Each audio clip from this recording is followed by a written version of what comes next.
Hi guys, welcome back to the channel. I'm getting myself all set up here to do my very first real DIY powder coating. Stick around.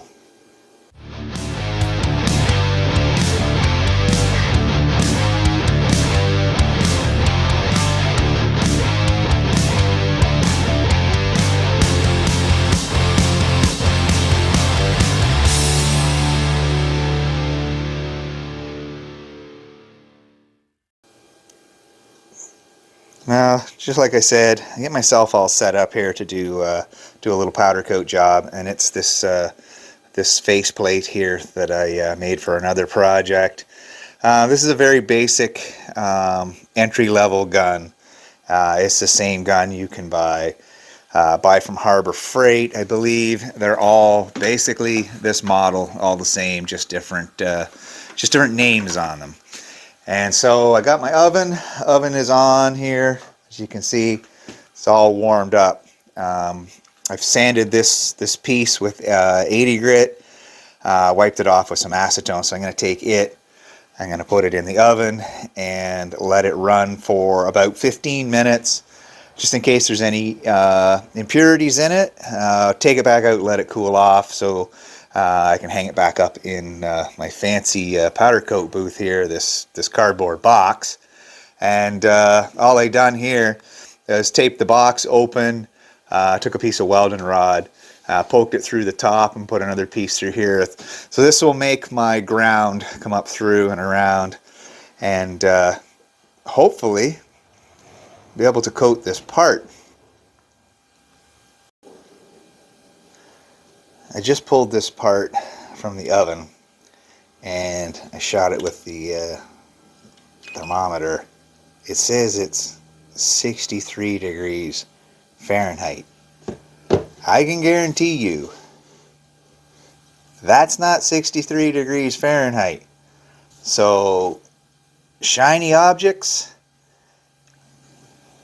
this thermometer kind of sucks.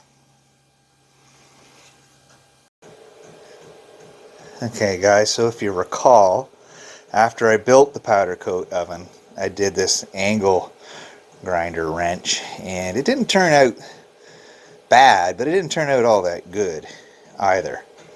And this gun, it threw up more powder onto the floor than got on the piece. So now I've taken the time to try to set this up a little bit.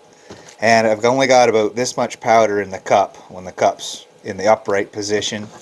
There's also this little screw on the back of the barrel of the gun. I turned that in all the way. That should choke off the gun and let the least amount of powder out. I also put the smallest diffuser on the end of the static probe, and my regulator over here. I'm using this regulator because the fitting on, that was my boots, I didn't shit myself.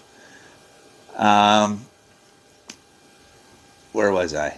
Yes, the gun itself, the fittings on it don't seem to accept a standard regulator, so I'm just using the one on my separator system. I have it turned down to about 25, but when the trigger's pulled, I'll be at about 15.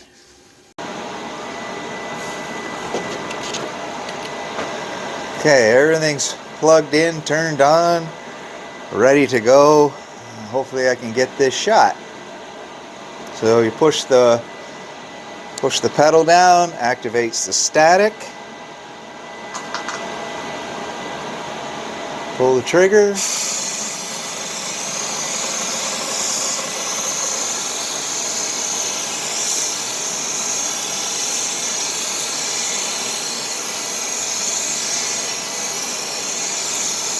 Now you should be wearing some type of a respirator. Oh great, the compressor come on. Hold on. Okay, let's try this again. What was I saying?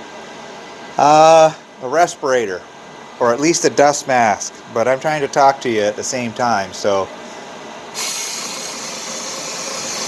This seems to be working way better than it did the first time that I used it. That's pretty good for that side. I'm going to discharge the unit and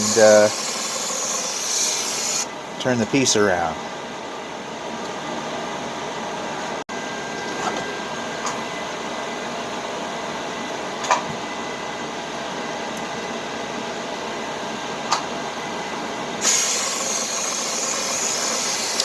Well,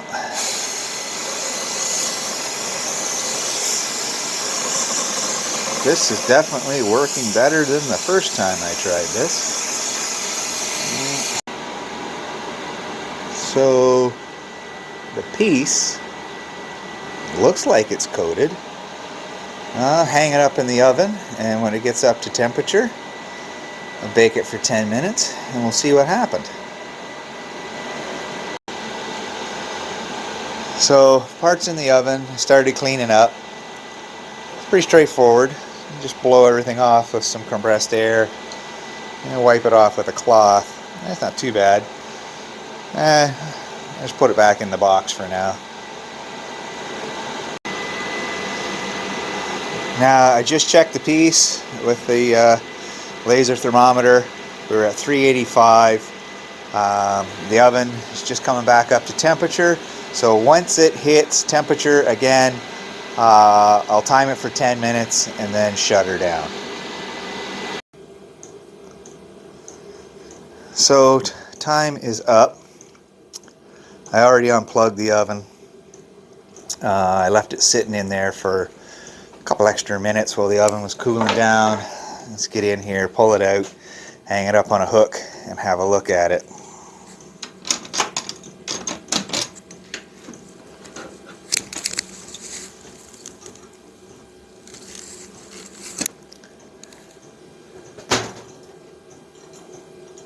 Okay, let's have a look at this thing, guys. That turned out really freaking nice. I am impressed with how well, I mean, it's swinging around a little bit, how well that turned out. Truly, you can do your own powder coating at home. Thanks for watching, guys. As always, till the next one. Peace.